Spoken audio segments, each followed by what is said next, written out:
कहानी का उन्वान, एक बूढ़ा और एक जवान लड़की की अनोखी मोहब्बत।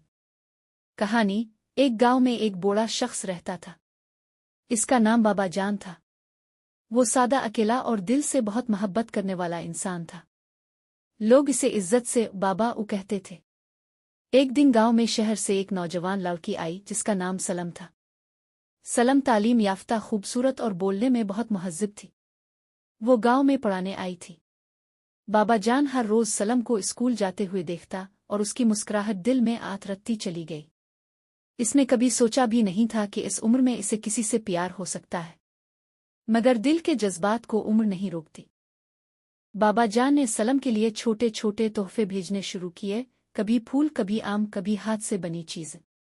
सलम ने पहले हैरत से देखा, फिर समझ गई कि ये मोहब्बत बेलौस है, सिर्फ इज्जत और अपनायत की।